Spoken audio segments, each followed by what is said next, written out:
So I landed in Hamburg, Germany, and I immediately spotted this thing.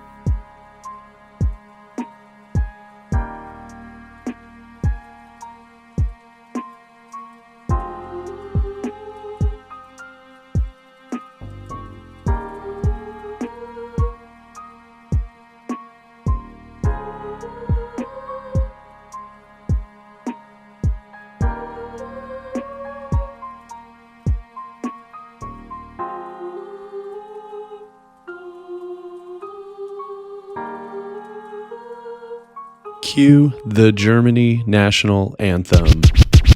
Remix.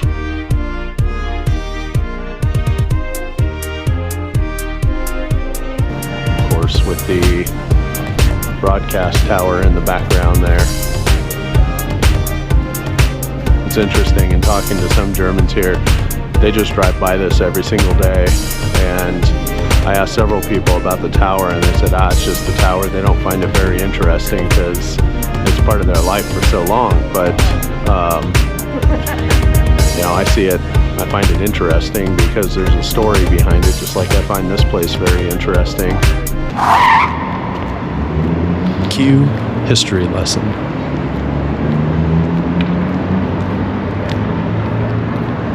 So you find these in several major cities in Germany. This one is in Hamburg.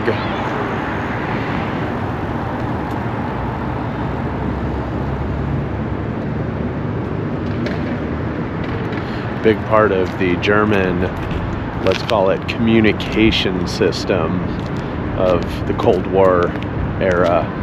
Der Hamburger Fernsehturm ist mit seinen fast 280 Metern immer noch das höchste Bauwerk Hamburgs. Okay, Fraulein, let's just skip to the part with the construction.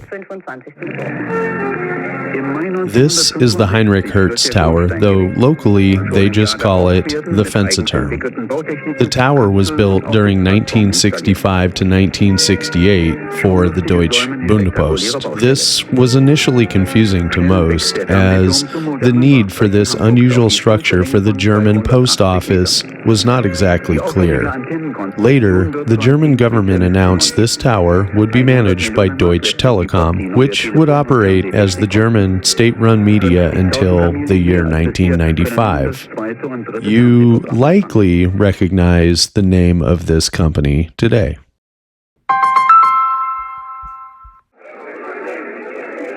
There is almost no imagery available of the inside of the Fernsehturm, but I did find some. Here is the restaurant, which was on a platform that rotated, and I get the idea that this was only available to the very wealthy or very elite. As it turns out, the restaurant was full of asbestos, so they had to close it and remove everything.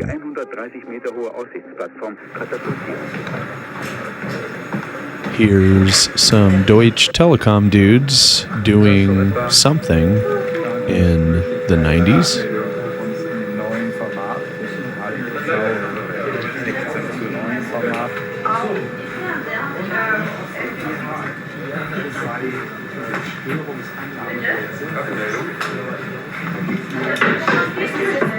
Actually, let's check this out. This is far more interesting. They used to bungee jump off of this thing in the late 90s.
Okay, so this is a total of 276 meters tall, which is about 938 feet, or, you know, if that were a building, that would be somewhere all the way to the top where that antenna is. That would be about 90 stories tall. So I just sent the drone up there, and it maxed out at 100 meters, which of course is over 300 feet, or that's over 30 stories tall, and it only went up to that first, we'll call it a pancake, that first Platz, or first level up there, and the drone gave me the 100 meter limit.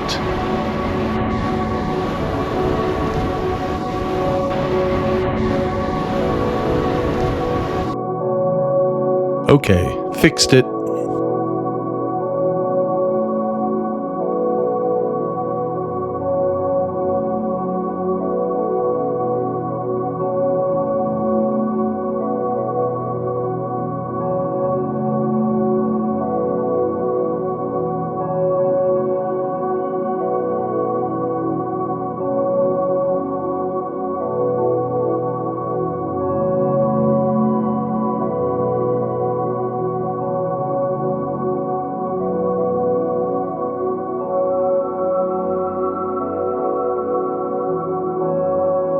Aside from the beauty and the pride of the Fensterturm, there's another side to the story of its history, and it's kind of dark.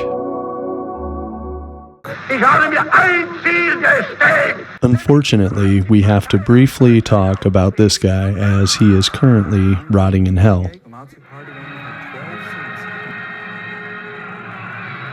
Hitler was never defeated, and in actuality, Germany was conquered. Why the distinction? Well, that could be part of a bigger discussion, but in short, propaganda. Not to take anything away from the overall story of Hitler, but how Hitler came into power and what happened with Germany after he was removed from power is very interesting. 1928, the Nazi Party only had 12 seats in the German parliament out of almost 600. But 1930 gets 107 seats. Then 1932, it more than doubles that. They learned how to simplify a message, how to play upon voters' emotions, how to reduce very complicated issues to slogans. These posters inform us a great deal about Nazi thinking and the ways in which they presented images to the public, whether it's of this kind of strong, heroic figure breaking the chains of slavery, this playing upon dissatisfaction with the status quo, the ways in which they engaged in what today we would call niche marketing. So it's women who work in the home, farmers, workers. What was the sort of methodology behind choosing these bright red colors? Hitler talked about how in the early 20s he would create posters for his meetings in red because he understood the way it could provoke people, that it was a way to engage an audience, to get them into those beer halls. So are they consciously drawing from the Bolshevik example? I mean, when Goebbels talked about the power of film, one of the films that he always cited was Battleship Potemkin.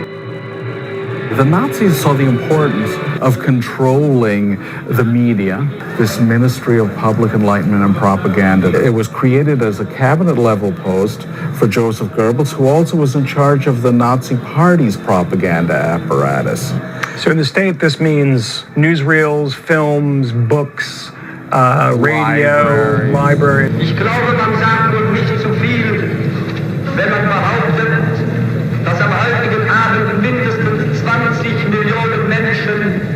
You can do your own research, but I will tell you that Joseph Goebbels wrote the book on modern propaganda and government control of its people. Everyone knows Hitler, but this is the guy that did all the brainwashing.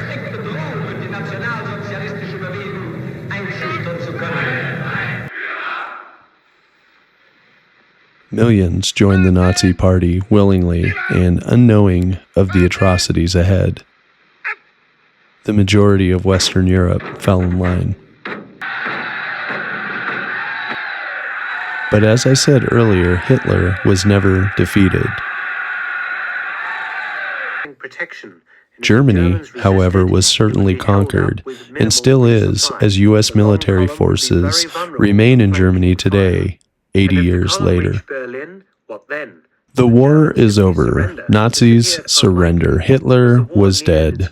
The heroes win. Cue parades. You shouldn't be surprised now to know that all of this messaging was propaganda, and it was taken right out of Joseph Goebbels' playbook. But why? Look up Operation Paperclip.